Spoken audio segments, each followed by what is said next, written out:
E a gente teve um tropeço, mais um, na privatização, na tentativa de privatização da Copasa. A Companhia de Saneamento de Minas Gerais comunicou hoje ao mercado que vai alterar as condições da oferta pública secundária de ações e o cronograma desse processo de privatização. Quem não gostou nada desta decisão e desse tropeço foram os investidores. A ação caiu quase 5%. A CNN apurou que a decisão foi porque a Aegea e a Equatorial, que formalizaram o interesse no leilão, na privatização, apresentaram propostas abaixo do esperado pelo governo mineiro. Quem traz os detalhes e fica aqui, ó, do meu ladinho, é a Isadora Cohen, colunista de infra. Que bom tê-la aqui, ó, em pé, sempre sentadinha ali no estúdio, no outro estúdio. Isa, me conta, esse soluço mostra que não vai ser tão fácil assim privatizar a Copasa? Boa noite. Boa noite, Naka. Sempre um prazer estar aqui com você. Hoje em pé, olha só o que eu não faço para estar aqui no mesmo horário que você, Naka. Pois é. Bom, vamos comentar o que aconteceu com a Copasa. Eu estava prestes a vir aqui para falar, olha, o vencedor dessa disputa foi, né, ou o grupo formado aí pela Aegea ou então a Equatorial, e a gente foi surpreendido, né, ontem com a comunicação e hoje com o noticiário de que a oferta pública foi suspensa e que possivelmente ela será retomada, mas ao invés de noticiarmos, e aí, né, Naka, o tema que seria quanto seria o preço da ação e quem seria o vencedor que definiria depois todo o book building, a gente está noticiando que, poxa vida, agora a gente vai ter que aguardar cenas dos próximos capítulos. Qual a boa notícia, Naka? Pelo que estão falando, esses são os rumores, possivelmente, não sei se agora vai ser divulgado um fato relevante pela Copasa e que novo prospecto será publicado em breve e que um tempo curto vai acontecer até que seja possível receber novas propostas. E aí o que dizem por aí é que apenas dos dois grupos que já estão credenciados. Então seria só um ajuste do processo e não um reinício desse processo desde o zero. Agora, o que aconteceu para que a gente não tivesse a conclusão dessa etapa? De fato, houve uma frustração dos valores apresentados dentro dos dois envelopes? É isso, Naka. Possivelmente o que aconteceu, né? E aí a gente só vai ficar sabendo quando informações oficiais forem divulgadas pelo Estado, o que ainda não aconteceu. Mas como que a gente constrói um processo de privatização de uma estatal, como é o caso aqui da Copasa? Você pode ter um preço mínimo não divulgado para o mercado.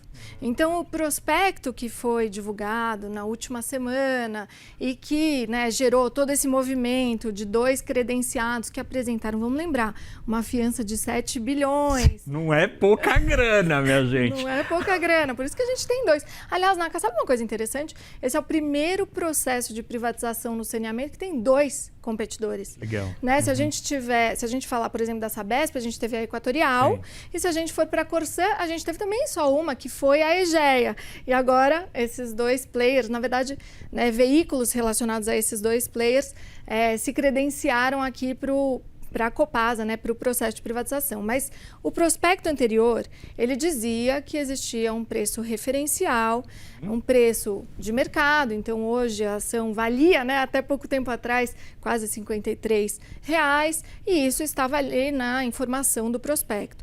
Mas o prospecto também trazia que existia um orçamento não divulgado e que as propostas deveriam ser, pelo menos, maiores do que esse orçamento não divulgado. O que é esse orçamento? O valuation que foi feito da Copasa e que, enfim, é uma informação que o Estado tem, compartilhou com o Tribunal de Contas do Estado.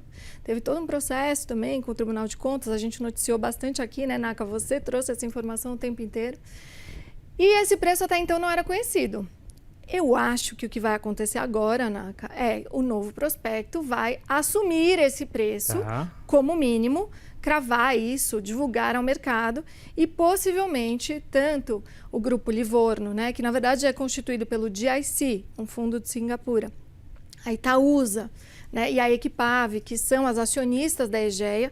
A Egea também entra com 1%, mas é 33% de cada um que eu acabei de falar.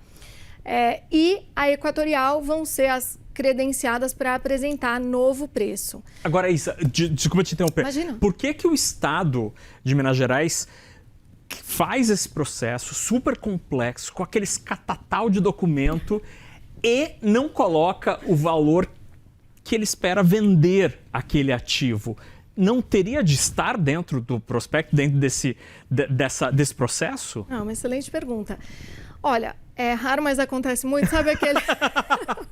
Pois é, acontece muito nesses processos que misturam, né, o ambiente de bolsa, o ambiente competitivo que a gente está acostumado no mercado. Sim. E também um tema que é público-privado. Então, se você pegar, por exemplo, a Eletrobras, né, a privatização da Eletrobras também foi assim. Outros ativos que também foram privatizados também tiveram esse mesmo... Porque é uma oferta secundária, o papel já está no mercado. Então você não pode estabelecer um preço que não está sob seu controle. E também por conta de uma teoria dos leilões. Então o governo acredita que não divulgando preço, ele pode trazer propostas que não fiquem ali muito perto do mínimo. Então isso aconteceu, por exemplo, na Sabesp também. A gente não tinha o preço divulgado, qual era o preço mínimo esperado. Agora, uma coisa que aconteceu na Sabesp e que eu acho que talvez pode ter faltado aqui, e até, né, uma oportunidade, é que na construção desses projetos público-privados, a gente tem sempre o costume, e isso é totalmente legítimo, de conversar com o mercado, conversar a fundo com o mercado e colher as impressões do mercado, dizer ali, olha, se o preço referencial for mais ou menos assim, o valuation foi nesse sentido, poxa vida, dá lá um indicativo. Ninguém está falando de colher informações privilegiadas, mas de você ir sentindo o sabor do mercado. Tanto é que no caso da Sabesp, a gente teve ali, né, uma oferta que cumpriu o preço mínimo. E mesmo quando você tem outros ativos que não têm divulgado o preço, né, referencial mínimo, você tem ali indícios de que poderia ser 20 centavos acima, um pouquinho, sabe, mais para lá do que para cá, porque realmente você precisa sentir o apetite do mercado para o risco que está sendo colocado. A Copasa é um filé, né, Naka? Assim, a gente está falando de uma empresa que ela tem a parte de água já universalizada. Isso significa que quase 100% da população coberta, né, atendida pela Copasa, tem esse serviço. E a gente precisa trabalhar agora para o esgoto, né? Então, o esgoto é aqui o principal investimento. Mas você tem um estado relativamente arrumado, que vai tirar, entre aspas, pé da companhia, vai manter ali uma golden share, vai manter uma participação possivelmente bem pequenininha. E você tem um ativo que performa bem, que tem bom retorno, né, que tem um fluxo de caixa interessante. Então, assim, eu acho que nos próximos dias a gente deve conhecer quem será o acionista de referência. Você lembra o que é esse acionista, né, Naka? Muito bem. Então temos expectativa para os próximos capítulos. A Isa vai voltar em pé ou sentadinha lá no outro estúdio para nos contar o que tinha dentro dos envelopes, seja na primeira fase ali, naquela que não deu certo, ou na nova fase. Isa, obrigado por você estar aqui agora ao vivo, assim, em pé, no Estúdio 2 da CNN. News, né, Naka? Conta comigo. Obrigado, boa noite. Obrigada a você, boa noite.